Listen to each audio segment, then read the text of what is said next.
What you have here are the replicas made by the Royal Ontario Museum of the Beardmore relics. The Beardmore relics are Viking relics. They are real Viking relics.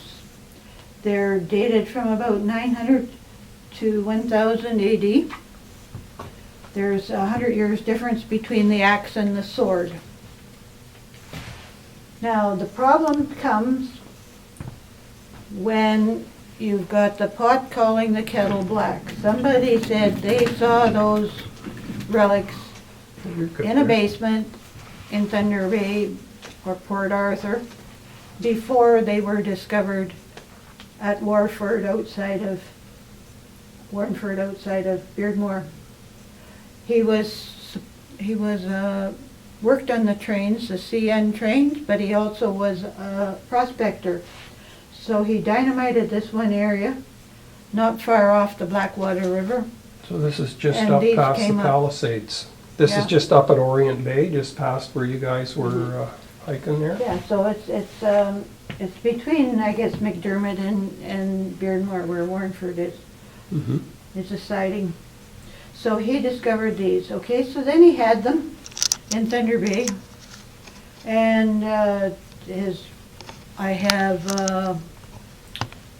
see, it was a few years before it really got publicized that he had them, and then somebody discovered it and told the Royal Ontario Museum, and the Royal Ontario Museum contacted him, and then of course they bought them, and then they started getting these, well, maybe he didn't find them where he thought he found them, but nobody was missing them. But we still have like granddaughters coming down saying, my grandfather had those and we knew where they were, all this sort of stuff. Wow. So now there's scads and scads and scads of newspaper articles in the 30s and the 40s from all the speculation about them, and they were real and they were found there. So we have on the Nipigon Museum blog, we have all the newspaper articles written about the Beardmore relics, and then the Royal Ontario Museum did a big research on it, hoax or history. So they took affidavits from people, and they are in that book, and they're also in newspapers and whatever, and there's big stories where they found swords down at Rossport. They found swords by Sault Ste. Marie. And of course Minnesota really liked it because it fit with their connections to their place with the Right. runestone at Alexandria, which I've seen, which Oh, looks real, and it's been verified by Washington, whatever, that it is a real runestone. But they also have what they call their Viking relics, which look like beautiful silver. And when I was looking at them compared to what mine was that went through so much, I figured, okay, those are a little bit iffy on those, but the runestone I would go. Now there's also the guy in California that has the website on the net page, and Vikings in America. And what he's been doing is he's been going through the ruins and the sagas, and then using Google Earth and trying to find where they went from Greenland to come across when they disappeared, when the little ice age came in, and they had to come across. So they think they came through Hudson Bay, and some went right through to Winnipeg and then down into the States.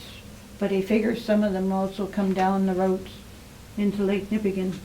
So Betty, what year was were these relics? 1931. Okay, Oh, 1931 was that's when when they they were discovered. found them, yeah. Yeah, and it would be maybe about 35 or something when the Royal Ontario Museum purchased them. Okay, And of course, they showed up in, I brought the ages home, and different books in our school books had the Vikings coming down through here because they took it for real. right, So your whole education system, yeah, And use then this after- information. after they had the big frou-frou, Yeah, then everything had to come out of that. Right, yeah. Yeah, so, rewrote history. yeah, so they had to, yeah, go back in history again. So So this is now- still controversial. Oh, yeah, but what they've got, they used to have the, Buzz was trying to get the real ones. And Jack Stokes was helping him out. He was going in there as this, speaker and all that, sort of chasing them around. And you get these wild letters, which is like cease and desist, because Buzz never gives up. So 8 years later, we got them. We got copies of the replicas, and I went down there and tried to see them, and they said, "Oh, they're stored away. Everybody's seen them." I said, "I haven't." Didn't get anywhere. So I mean, we drove the Royal Ontario Museum crazy. Yeah, But yeah, so in 1980, 82, we got them.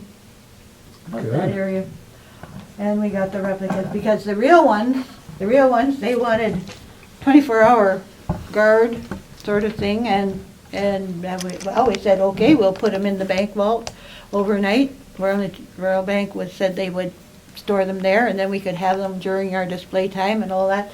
But every time we agreed to whatever they come up with, well, then they had another excuse sort of thing. So,